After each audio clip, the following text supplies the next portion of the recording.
Hey guys, what is up? Welcome to our regular weekly Thursday Facebook Live. I am Jen Burson. For those of you that don't know me, I am the founder of a PR firm in Los Angeles called Generation PR. I've been running my agency for 16 years.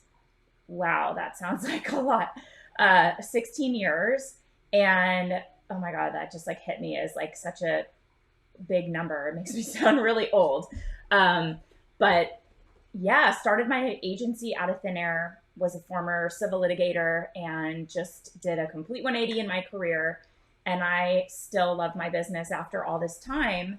And about probably 4 or 5 years ago, I started to create programs, resources, coaching, mentorship for other PR professionals that are looking to grow and scale their own profitable agencies. So we have created a community called Profitable PR Pros. That's over here on Facebook. Hi, Profitable PR Pros on Facebook.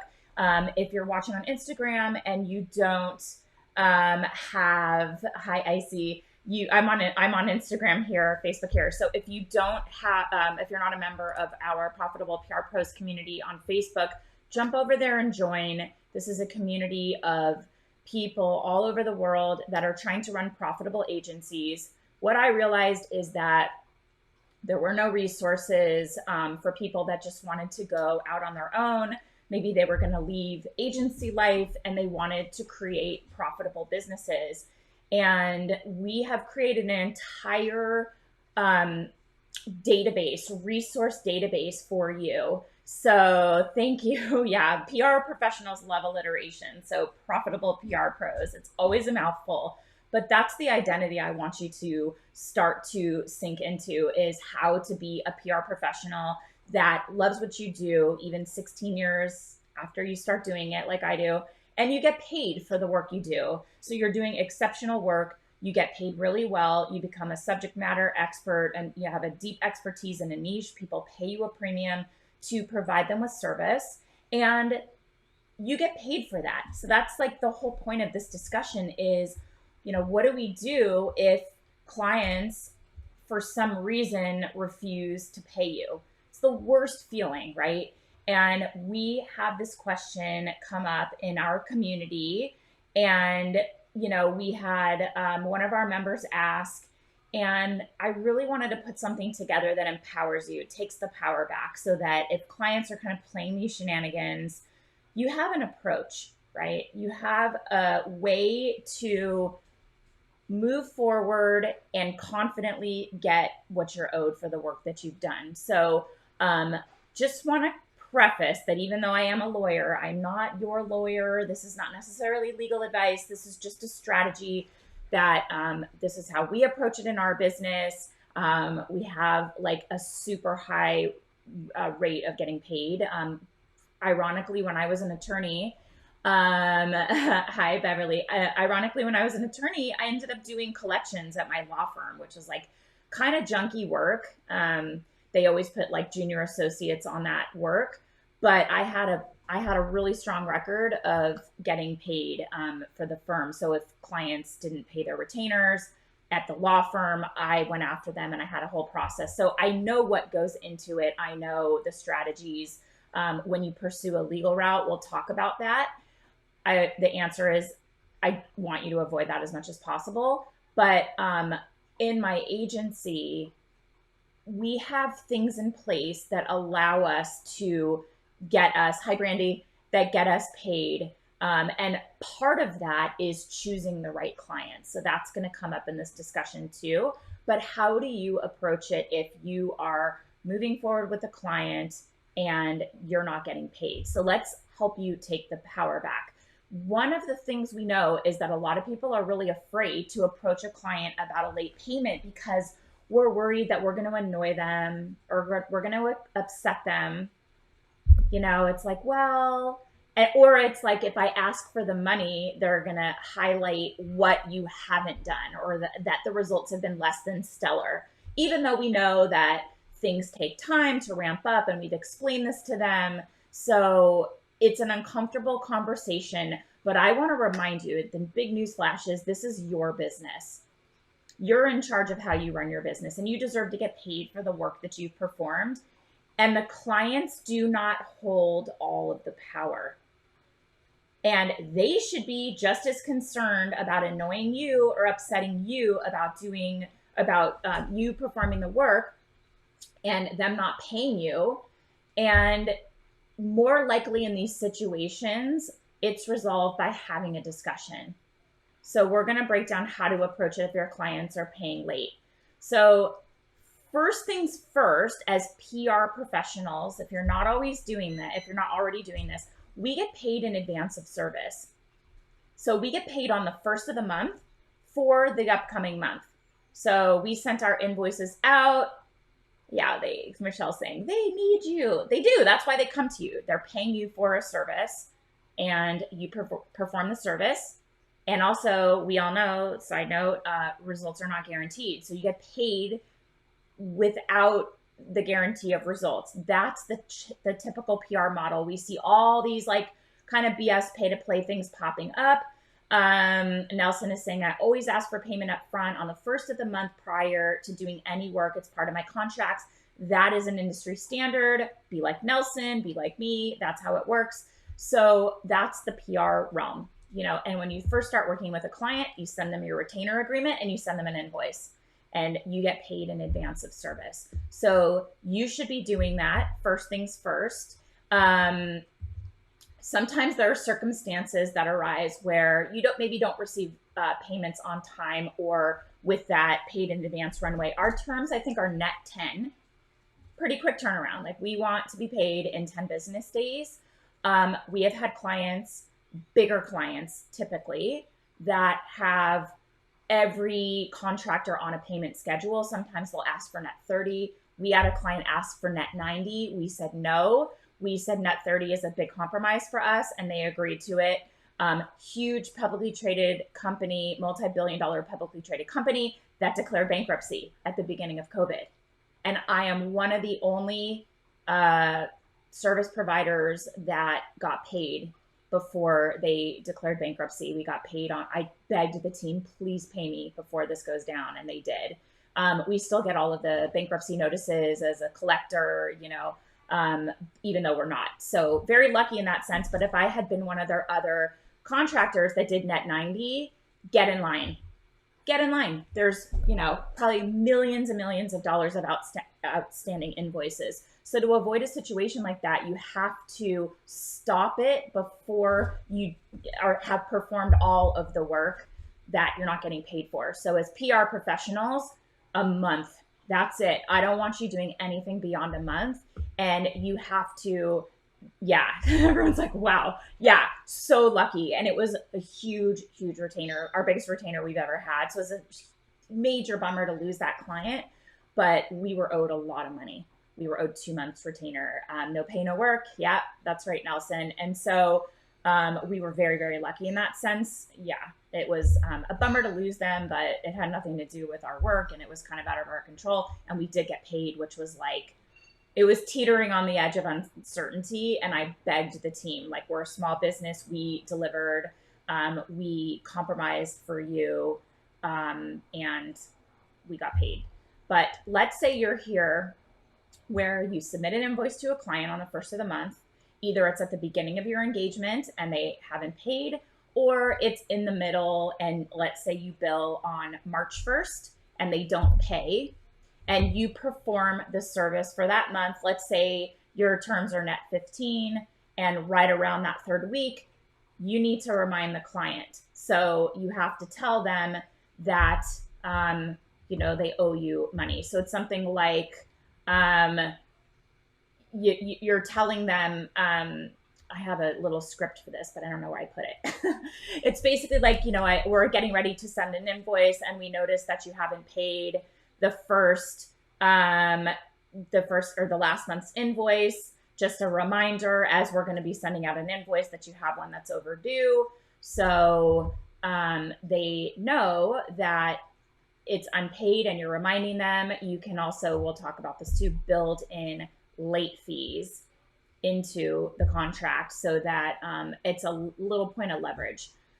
Not that we start sending or billing them for late fees. Sometimes it's automatic. You can do that in your billing software and they'll see it and it'll start to accumulate.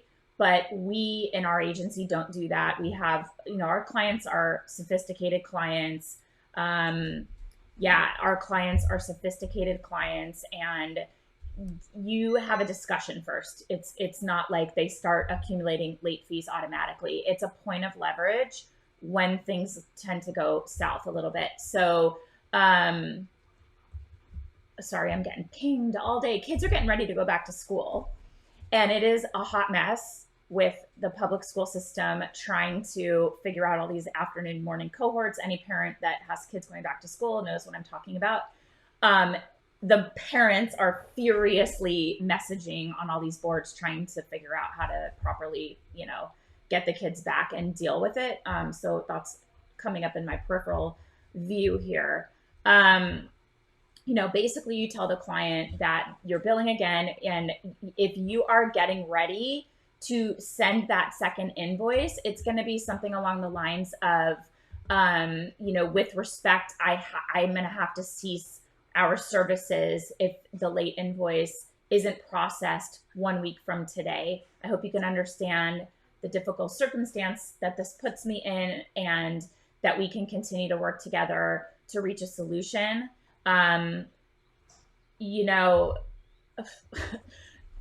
You're trying to basically hold the relationship.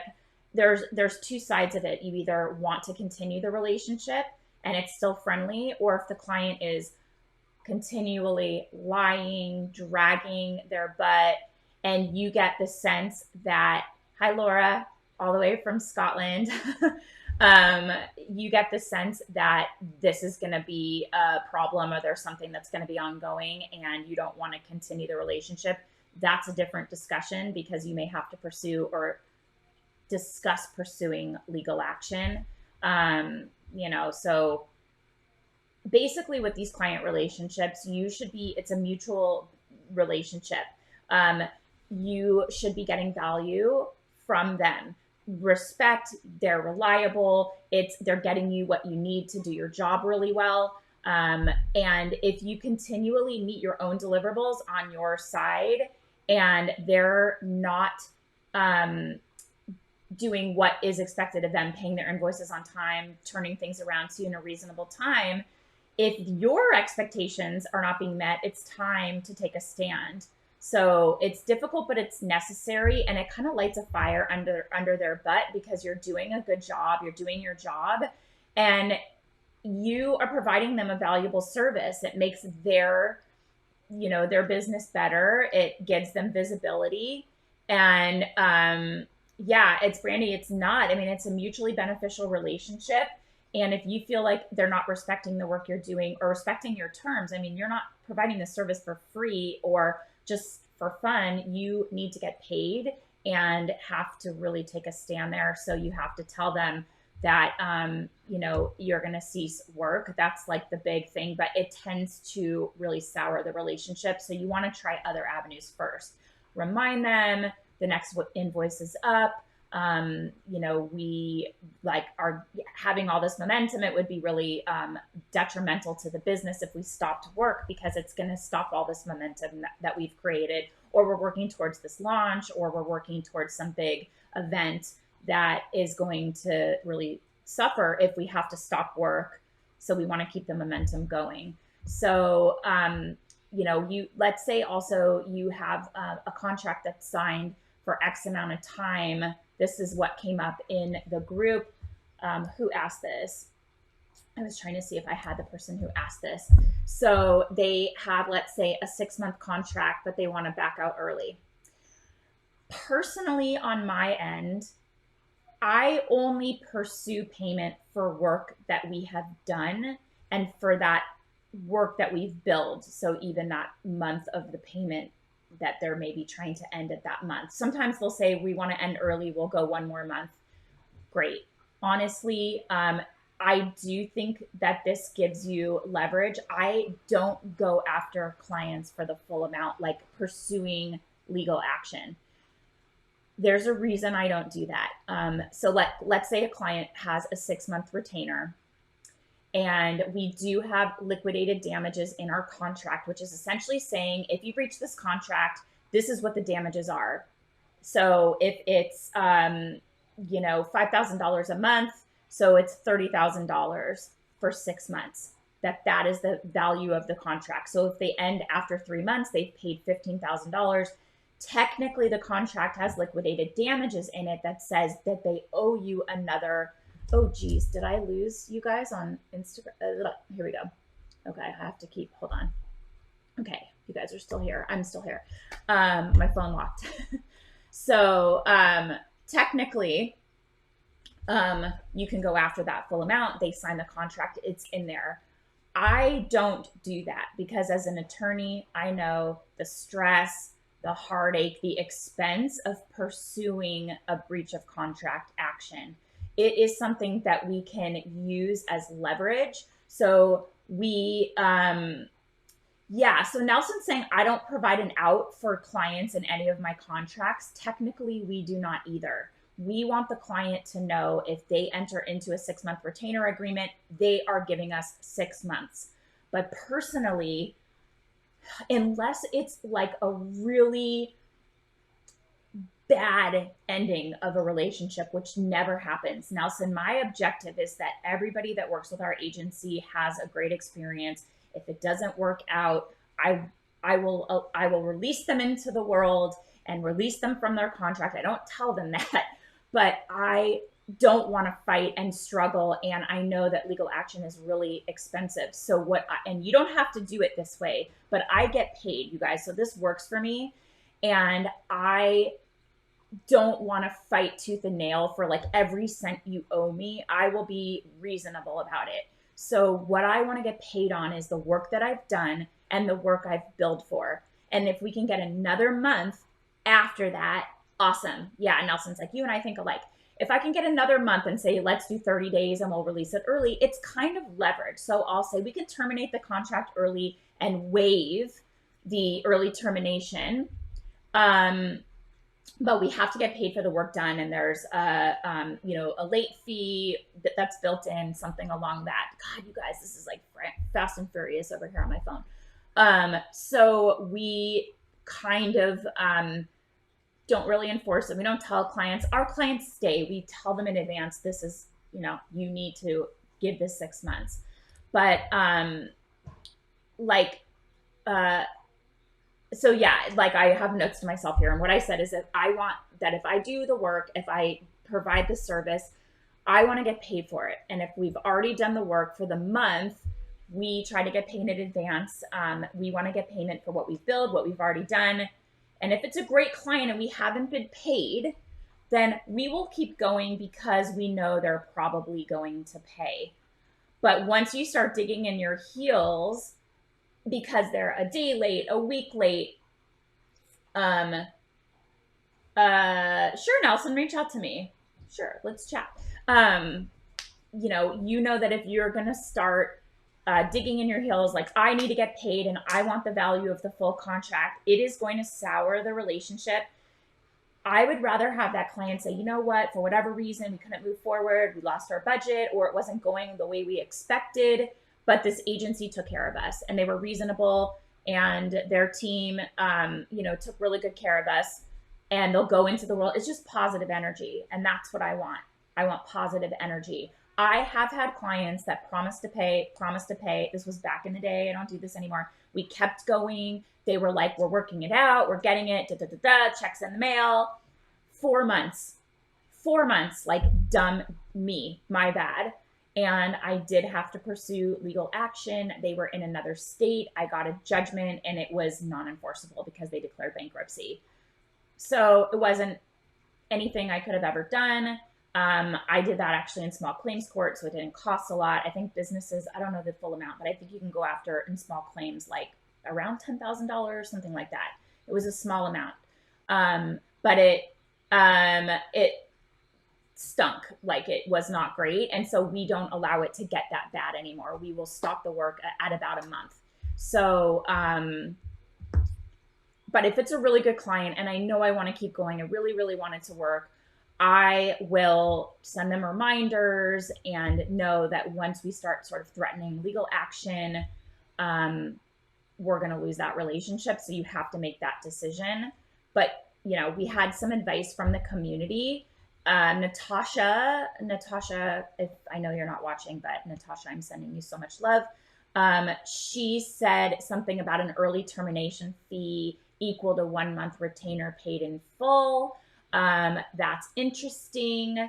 Brandy is saying, Agency Accelerator helped me to challenge non-paying clients. The language and structure was so needed in determining my next steps. Thank you, Jen. Awesome, Brandy. I'm so glad to hear that. For anyone that doesn't know, I have an entire really comprehensive program with resources for how to launch, grow, and scale a profitable agency, how you get paid, how you elevate your retainers and bring in more money, how to handle clients at every phase of bringing in a client, from building a healthy pipeline, sales calls, onboarding clients, supporting clients, and then dealing with running the agency. So Brandy is in the Agency Accelerator, and I'm so happy to hear that it was beneficial for that, because if you provide great service and you don't get paid, it's not worth having the business. So anyone that's interested in the Agency Accelerator, it's really, really a helpful resource. It's really good. I'm very proud of it. And there's people like Brandy all over the world who are so awesome in the program. So yeah, another person suggested getting first and last month's retainer up front just in case. Kind of, to me, sounds like a rental property, first and last month. I don't love that. I get the first month in advance. I want to start the relationship with trust so that we have this mutual trust and we're not kicking off with this feeling of like, you're going to screw me and I'm going to be prepared for it. So we kick off with just mutual trust. Like, I even had a client we just kicked off with, and we did like half a month because we started mid-March, and I didn't get the payment right away, and then I billed for April, and I just friendly reminded them, and they were like, oh, and they sent both at the same time.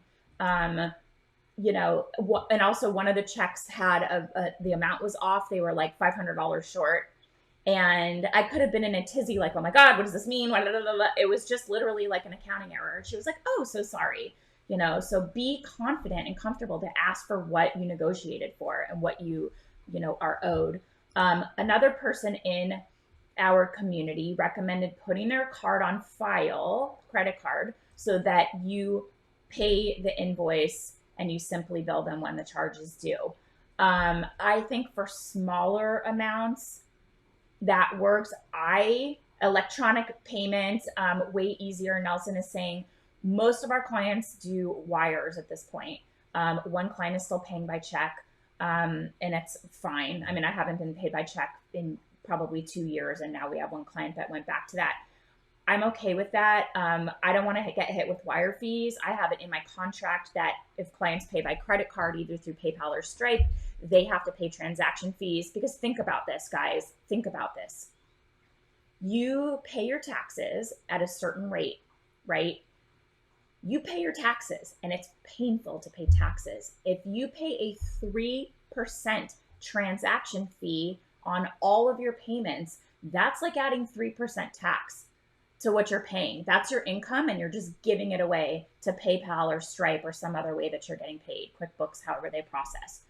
Clients need to pay that. That's a convenience for them. We put that in our contract because I want to get paid the full amount of the retainer that I negotiate.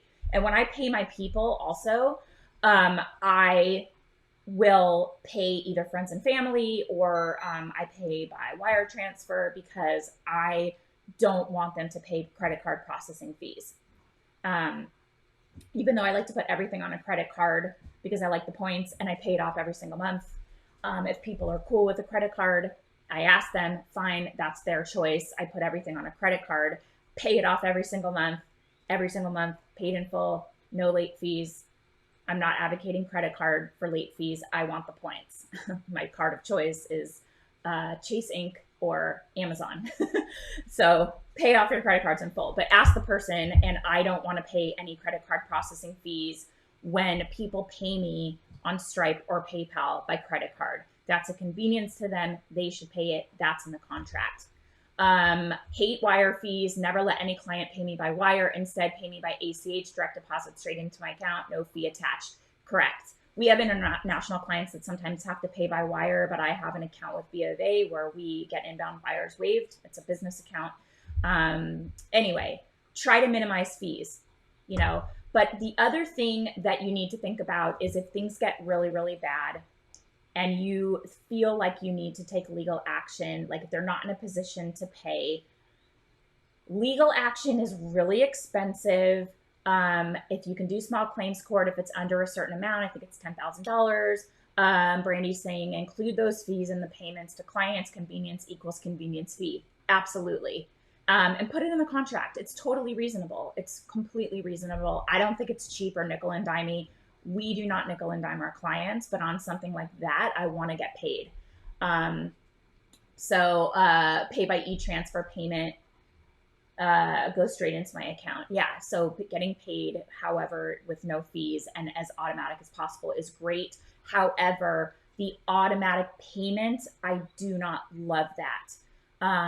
Some clients do that. Debt collection, I've considered past. So for debt collection, Brandy, you do need to have a judgment to be able to. So a debt collector, an unpaid invoice, I think for our type of services, and the debt collection is like 30%. It's really not worth it. It's more of like a big, like, screw you to the client. But as far as I remember, and I probably need to look this up to make sure it's current, debt collection you're able to do when you have a judgment for that amount, proving breach of contract. But like with a dentist and a doctor, stuff like that, yeah, it's like 70% that you're giving to the debt collector. But at that point, it's kind of like, you know, screw you, you didn't pay me. I think for service-based, I should look this up actually, because I don't know. I just knew back in the day you needed to have a judgment to prove breach of contract because they're not automatic like a dentist, a doctor, or something like that. And then you take the judgment and you give that to a debt collector and they pursue that. And it's like 30% max. And most of the time, if it's not a huge amount, they won't even take it on because it's not worth it. Hi, Kelly. Do you think an industry, as an industry, if brands don't pay and then leave, we should tell their next PR? You know, I don't. She's saying if a brand doesn't, a small claims court is not worth it. It will cost more than the contract is worth. The small claims court is free because you actually cannot have a lawyer, but it's like a couple $100. I mean, free in the sense that you don't pay a lawyer. So, oh my God, this is confusing, but maybe. So I would not, because unless you have a relationship and it's like, you know, they're going to keep that. I wouldn't want any potential legal action like intentional interference with a contract. That's a legal action someone can sue you for. I wouldn't want to set myself up for any kind of legal issues like slander. Oh, it's not free in Canada. So, okay, so Nelson's in Canada. Small claims court is not free. It's a couple $100, but the expense of an attorney is what I'm saying is not worth it. Paying an attorney is not worth pursuing legal action for breach of contract. So we don't, if we have a, you know, $30,000, $40,000 breach of contract, I will not, you know, pursue it legally with an attorney. But Kelly, I would just not want to have my name associated with any negative talk about a former client unless it was like a PR professional that I knew personally and really respected. You may feel differently about that. And if the client kind of found out, it could really reflect negatively on you. So that's just what I'm just thinking through that scenario and what I would do. I have had just a more casual conversation with other PR firms when I have found out, and I have said things to them like, how's it going? Like I had a contractor that was a marketing expert and product formulator, and we had the same shared client. And she was like, oh, that happened to you too? I thought it was just me. So it was like that sort of a thing, but it wasn't their new PR firm. I've never been faced with that. So I just wouldn't tie my name to that. But the bigger challenge here is, yeah, you're welcome. I mean, you may feel differently. I think it's just what you're comfortable with. Honestly, a lot of this is like what you're comfortable with. But for the overall approach to this, I try to be really careful with who we do business with for this reason. So trying to make good decisions at the beginning, whether or not you want to work with a client. So we actually cover a lot of this in the red flags content in the agency accelerator. There are a lot of red flags. You can look back on when things started and see how things were, if they were not responsive in a timely manner. They really, dug in on your contract. They're evasive on emails. The process to get you onboarded was really challenging, or get the contract signed. There are red flags, and I want you to really trust your gut on this. So think about at the beginning, really paying attention to how things feel when clients are coming on board, because you can look back and there's always some kind of red flag that, not always, but there are subtle hints that are there. So we have gotten more in tune with who's going to be a nightmare client, and really being confident to walk away from those prospective clients. It's better to walk away from something, because the amount of stress that you are going to encounter if you pursue legal action is not fun. It's stressful. It's not worth it. I'm telling you, because as an attorney, I want to avoid that as much as possible. Yeah, pay attention to the red flags. Brandy, how do you like that red flags content in the agency accelerator? That comes pretty early in the sales content. So it comes pretty early. I want you to pay attention to your gut instinct, and it's always there. There's always something where you're like, God, I just knew it and I overlooked it. Sometimes a client's finances will change, or the relationship kind of isn't going how you expected that it would. And I think in those instances, it's better to just forgive the contract and part ways on as good of terms as possible, because to me, it's like the energy that it's generating in my life. It's going to suck the life out of me. It's going to plague me. And you feel like I'm owed this and I'm going to go after it. I have a friend who is exceptional in PR. I refer a lot of business to her if we're conflicted out. But she's like, it's personal if the clients don't pay her. It's personal. To me, it's not personal. It's just business. It happens. If it wasn't me, it would have been another PR firm. It's not personal to me, but she will go after it. And it's aggressive, and it's really kind of takes a toll on her energy. And that's just a different approach. I honestly don't know her success rate, but she wants to make it painful for the client because they essentially screwed her. Brandy is saying, it's amazing. This is the red flag content. I knew something was wrong, but it made a difference hearing from someone else. I'm not crazy. This prospect is going to be difficult. Totally. Yeah. It's like you start to second guess. Is it me? Is it just me? Is this normal? It's not just you. As a business owner, you have instincts. I want you to really pay attention to your gut and how things feel. My husband's working on a prospective new client right now. It's just bad energy. It's really bad energy. No problem, Brandy.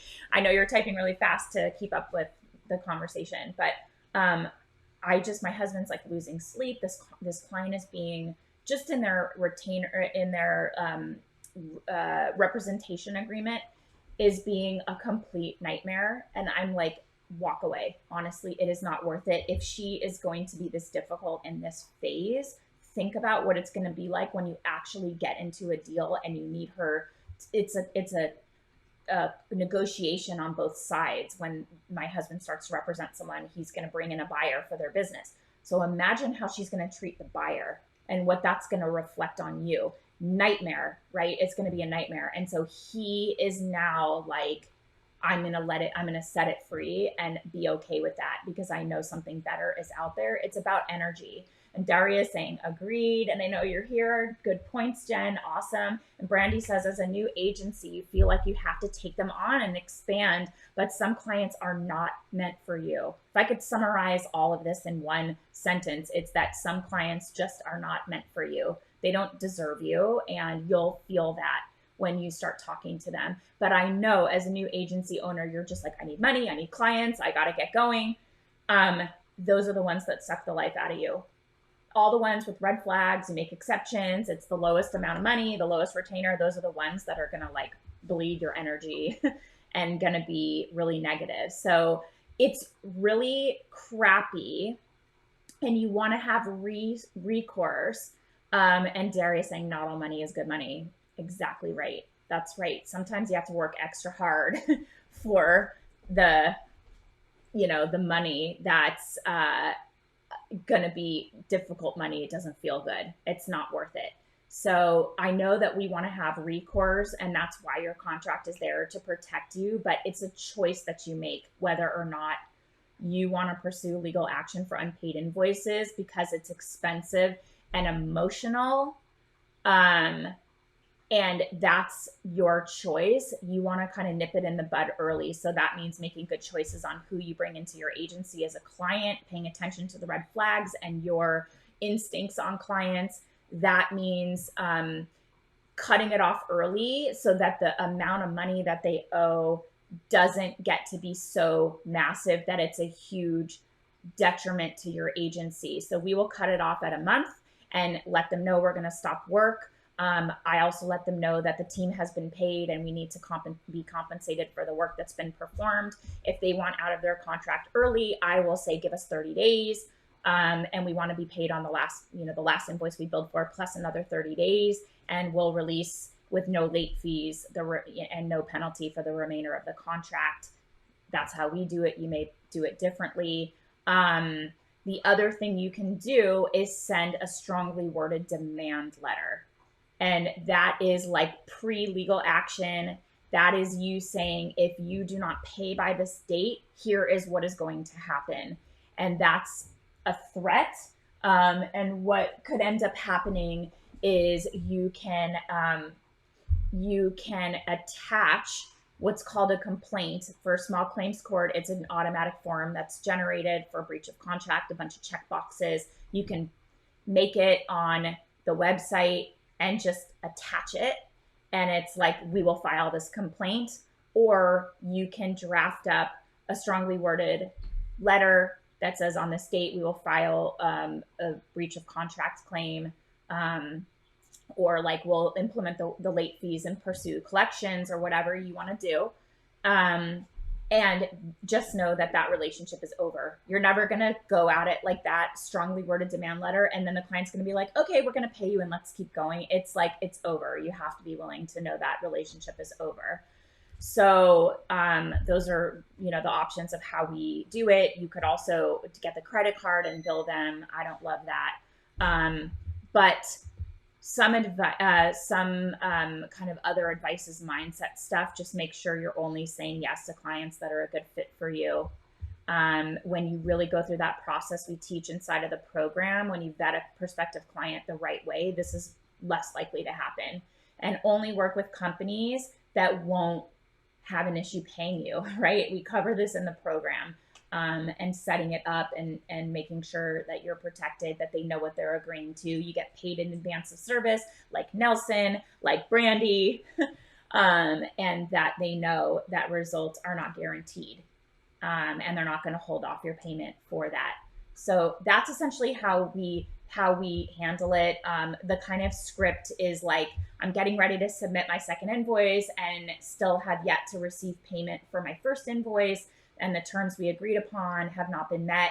And I followed up several times to try and resolve this matter. So with respect, I'm going to have to cease my services if the late invoices aren't processed by 1 week from today. And I really hope you understand the difficult circumstances puts me in, and that we can work together to reach a solution. I like that language a lot. It's very clear. You can even say, you have accrued late fees and we're willing to waive those late fees. Brandy says, setting us up for success, Generation Academy, PR pros. Yeah, that's what I want is I want you guys to have, I mean, I did an Insta story, like one slide. I added all my payments this month and I looked at my billing software and it was like zero, you are owed zero. And I was like, oh my God, we are 2 months, days ahead of the drop dead date on payments. All of our clients paid early. It was like so awesome. I was like, wow, this is really, really cool. Everybody paid early, 2 days early. I was fully paid up for the month. Nelson's saying I wouldn't keep going if invoices aren't paid on the first of the month up front. Correct. That's how we do it too. We will stop and tell them. So, yep. Yeah, excellent. Yeah, it felt great. I was like, yeah, good clients. Like, love it right now. So, that's what I have on this topic. Let me know either on Facebook or Instagram if you have any questions for me. We have a link for if you want to get like any of our resources. We have an entire hub of resources for PR professionals. It is awesome. Go to profitableprpros.com. We created this whole hub. There's free resources, there's paid programs. We have an entire success path. So we show you how to become a pitching powerhouse and then how you launch, grow, and scale your own profitable PR agency. We have programs centered around how to get your very first clients in the door. We have you wherever you are in your agency journey, even if you're transitioning from another career like I did, complete 180, or you want to learn PR and add it as a service, we have something to support you. So check it out, profitableprpros.com. Let us know if you have any questions about any of this. I'll hang on for like a minute. I got my people over here on Facebook. Thanks for being here. Who's here? Who are my ride or dies? I have like 5 people that always show up, and I really am appreciative of all of them. And Instagram, let me know. I'll just hang on for like a minute. And yeah. And oh, we're going to do a clubhouse on this. Come join. I have a Profitable PR Pros Club. I'm not loving Clubhouse right now. Our engagement dropped way down, so we're trying to figure out why and if it's worth pursuing another way that we're going to go about doing it. I think I want to bring on more guests. I think that will help. But yeah, we have a Clubhouse so we can have a 2-way discussion on this. If you have any challenges you're currently facing with clients and their unpaid invoices, come on Clubhouse today at 1 p.m. Pacific. Just follow me and then you'll see me go live and we can talk about it. We can talk about a strategy, work out a script, let you know kind of how you should proceed, maybe what you could do differently. Happy to talk about it. Yeah, so many have dropped it, Jenny. That's right. Oh yeah, and if you don't have an iPhone, yeah, it's kind of weird. So I know people love it. I know that, I mean, I've had great conversations, but our clubs went from like 50 people per discussion down to like me and one other person. And I'm like, hello. It's not available on Android yet. They need to fix that. And also they opened up the clubs to anyone without having to approve. And now it's like they've released the floodgates and it's just clutter. It's just digital noise, which I don't love. The other thing we're doing today is any member of our paid programs, we are doing our quarterly happy hour. And we are inviting you, we are asking you to invite one person that you think could benefit from meeting the members of our communities. And we're going to talk about collaborating. We're going to talk about quarterly goals. We're going to just have a drink. I'm going to have my suburban house mom White Claw and just sit and sip with my little ice pellets from the Opal. Does anybody have that Opal ice maker with the little ice pellets like Sonic? If you know, you know. So I'll have my White Claw with my Opal like little ice pellets. I love them. I chew on them. But yeah, that's what we're doing tonight at 5 o'clock Pacific, and I love it so much. We connect with people all over the world in our paid programs, the best community, collaborative, supportive, just really awesome group. And I know people are making connections. I know that they're working together on projects. So it's really awesome to, am I still live over here? It looks like I am, right? Okay. Oh, Michelle, yeah, please come. Oh my gosh, it's so fun. Yeah, we sent you an email about it. And if you need the Zoom login, let us know. Okay, yes, I am live. I don't know. That was really weird. It looked like I went off. Um, but come, I would love to see you. It's been a while, and they're really fun. And we just chat. We get on Zoom, obviously, and have a drink and just kind of keep it casual. Okay, good. Thanks, Nelson. And I know I'm a little delayed here. Anyway, that's what I have for you today. Check out, yeah, if you want to come, Nelson, come join us. Send us an email, support@profitableprpros.com. Okay, support@profitableprpros, and come join us. It's a great group, and I'm just so proud of this community because I wanted a group that was collaborative and supportive. Sorry, Brian's petting the cat down here. Collaborative and supportive. And I knew that the PR pros were out there that were like me. And I am so grateful that I have been able to find people all over the world that are similar to me, and they want to build profitable businesses. They have an abundance mindset. They know there's enough work to go around for all of us. They're willing to share contacts, resources, strategies. That's what we do. And it's so helpful when you're running a business on your own and you feel like you're operating in a vacuum. I greatly appreciate you too, Daria. Thank you. It's helpful to have a community of pros like Michelle and Daria, members of our programs, to be able to bounce ideas off of, do a gut check, have somebody like Brandy say, am I crazy? Is this just me? How would you handle this? It's empowering. So come, join even just the pitch lab for like $97 a month, which is the biggest no-brainer I could ever possibly offer to you. I promise you, just the execution plan alone is worth way more than that. And I just did our May plan. Let me see how many pages it went out today. It's like, how many pages is this? Oh my God. It is 58 pages, our May execution plan of strategies, ideas, pitch angles, editorial calendars that are timely and relevant for what you need to be focused on for long lead and short lead in May. And you get that today. So you have 2 weeks to plan. You have all the relevant holidays for short lead and long lead, so you can plan social media content, pitch angles. We give you pitch angles, timely, relevant topics, and we give you editorial calendars. There's always a productivity tip and some strategies you should be doing every single month to grow your contacts with your editors in your niche. This is so good. That's in the Pitch Lab, $97 a month. And our members don't leave. We have people that just join, and it becomes almost like having Cision or Meltwater or another database. We also have a database if you need it. Like whatever you need to run your business, we have something for you. We have put all of this together and been building it for a really long time. So it is a comprehensive success path with resources for you at with resources for us at every single step. Collaboration over competition. It is lonely. Yeah, Michelle, it is. That's why you have us. You need to check back in if you're kind of feeling isolated again in your business. We're here for you. So that's what I have. I'm going to end Facebook. No one's asked any questions. You guys are just all hanging out. It's nice to see you. Thank you so much for being here.